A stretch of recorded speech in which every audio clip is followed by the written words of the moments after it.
ئەم پەرلەمانتارەی هەرێم یەکێکە لەو دوو پەرلەمانتارەی کە نامەیەکیان ئاراستەی پەرلەمانی ئەوروپا کردووە و داوای پاراستنی ئەزموونی هەرێمی کوردستانیان کردووە. بەو پێی ئەزموونی هەرێم لە بەردەم مەترسیەکی گەورەدایە، بەتایبەت دوای کۆنتڕۆڵکردنی ناوچە کێشە لەسەرەکان لەلایەن عێراقەوە. حکوومەتی ناوەندی فشارەکانی بۆ سەر هەرێمیش چڕ کردووەتەوە و کار بۆ زیاتر لە قاڵبدانی هەرێم دەکات.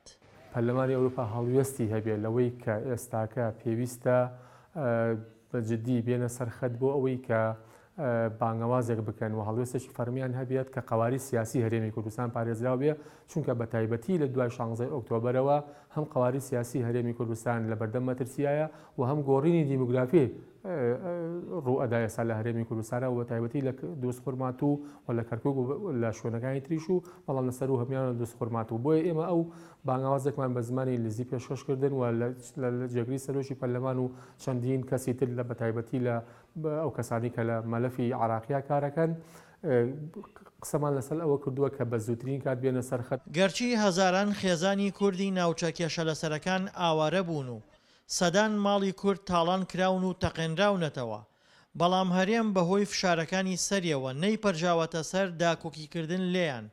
بۆیە هەندێک لە پەرلەمانتارانی کورد لە بەغدا کار بۆ وروژاندنی دۆسیەی کوردانی ناوچە کێشە لەسەرەکان دەکەن. جارێک داوامان کردووە لە عەبادی کە وەکو فەرماندەی گشتی هێزە چەکدارەکانی عێراق تەدەخل لە دۆخی دروست بکات، ئەوەی لە 2 ساڵ ڕوئەدا هیچی لە جینۆساید کەمتر نییە، بەتایبەت کەناڵەکانی ڕاگەیاندن وێنە واقعەکە بگوێزێتەوە بۆ چاوی خەڵک.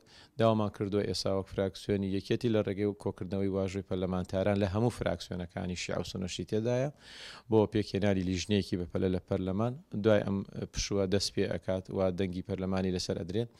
ئەو لیژنەیە هەموو خوڕوخاتەکان تۆمار ئەکات، هەم ڕاستپارتەکانی خۆی بۆ سەرۆکاتی ئەنجومەنی وەزیران و سەرۆکاتی پەرلەمان بەرزەکراتەوە بۆی کار لەسەر بکرێت. دانیشتوانی هەرێمیش لە ئێستادا لە دۆخێکی نائومێدیدان و ترسیان لە ئایندەی هەرێمەکەیان هەیە. بەو پێی خراپی دۆخی ئابووری و نەدانی بووجە خەریکە ئەزموونی هەرێمیش هەڵدەوەشێنێتەوە.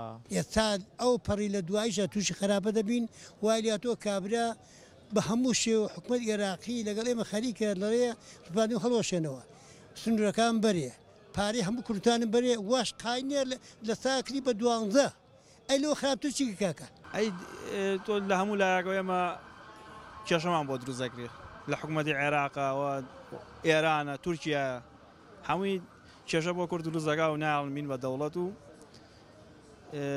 هیچ شتێکمان بۆ ناکرێت. هەرێم لە ئێستادا لە دۆخێکی هێندە خراپدایە، نەک داکۆکی لە ناوچە کێشە لەسەرەکان پێ ناکرێت، بەڵکوکار بۆ ڕێکەوتن لەگەڵ بەغدا دەکات تا لە ناوخۆی هەرێم کێشە دروست نەبێت و جارێکی تر خۆی ڕێک بخاتەوە. دڵشاد ئەنوەر، دەنگی ئەمریکا، پارێزگای کەرکووک.